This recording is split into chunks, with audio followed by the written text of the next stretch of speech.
For so many couples, it's this powerful, private fantasy. And for a lot of them, that's where it stays. But for some, that fantasy starts to whisper a question. Hey, should we actually do this? So let's get into it. Let's really explore how you navigate that incredibly complex journey from a cuckolding fantasy to a real-world experience. And right off the bat, we have to be completely 100% clear about this. This is not some small, casual choice. As our source material puts it, the stakes are high. Getting this wrong can absolutely shatter a relationship. So yeah, it's a decision that demands a really careful, really honest assessment. So that's the big question, isn't it? How do you actually know if you're ready?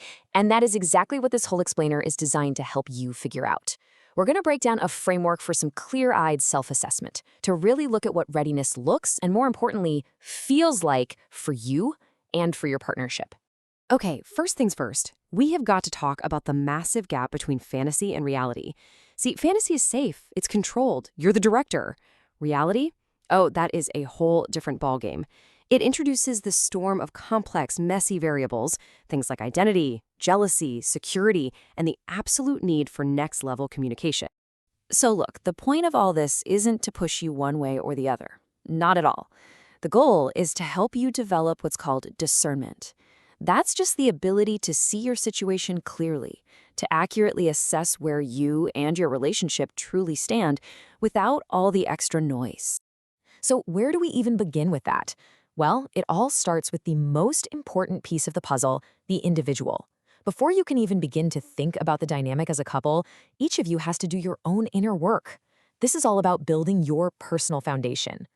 And that foundation, it starts with one thing: being ruthlessly honest about your motivations.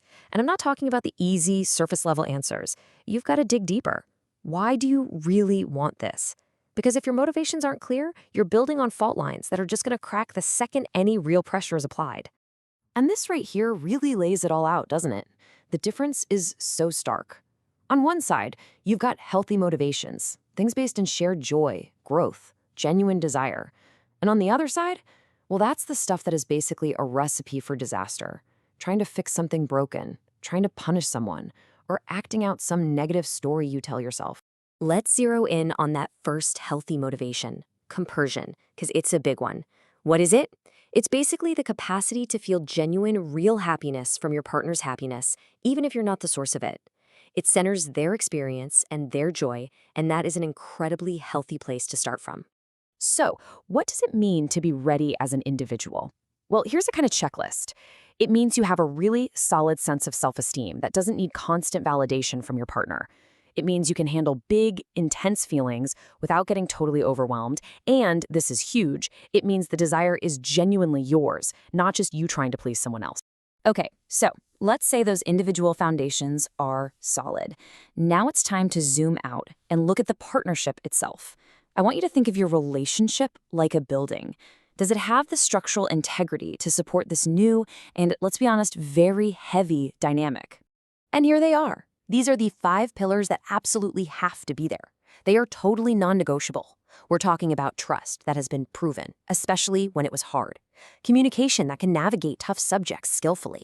A deep, gut-level feeling of security in your bond. A real history of getting through challenges together. And a partnership where you both feel like true equals. I love this quote from the source material because it just cuts right to the chase. It's a fantastic gut check. How do you handle everyday disagreements?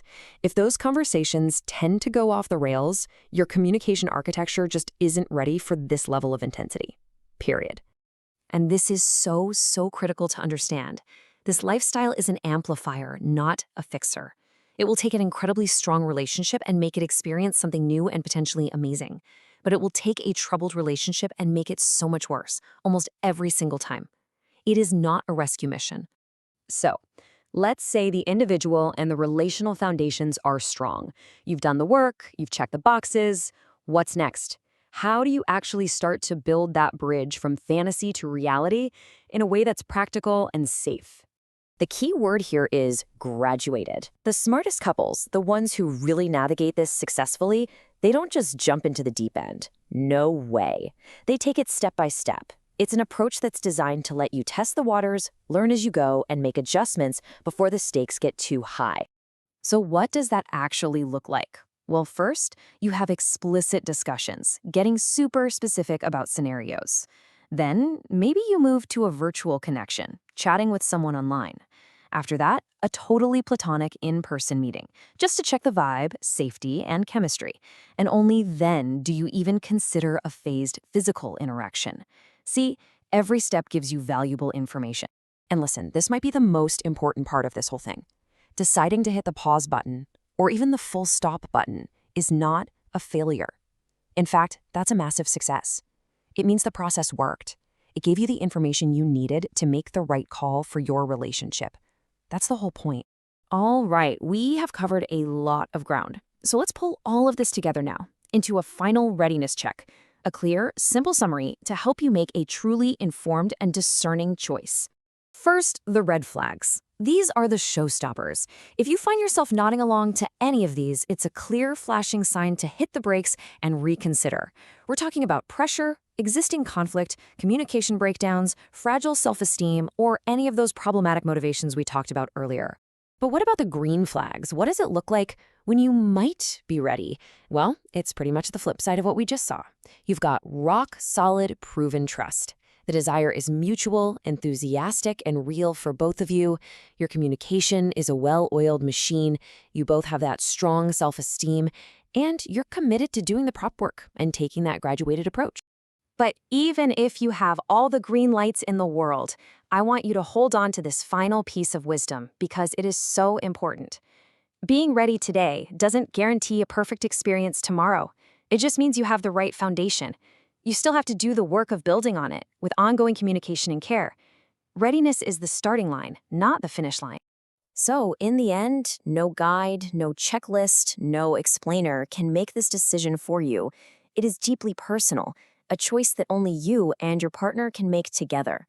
Our goal today was just to give you the tools for discernment. So, now the question goes back to you. What will your decision be?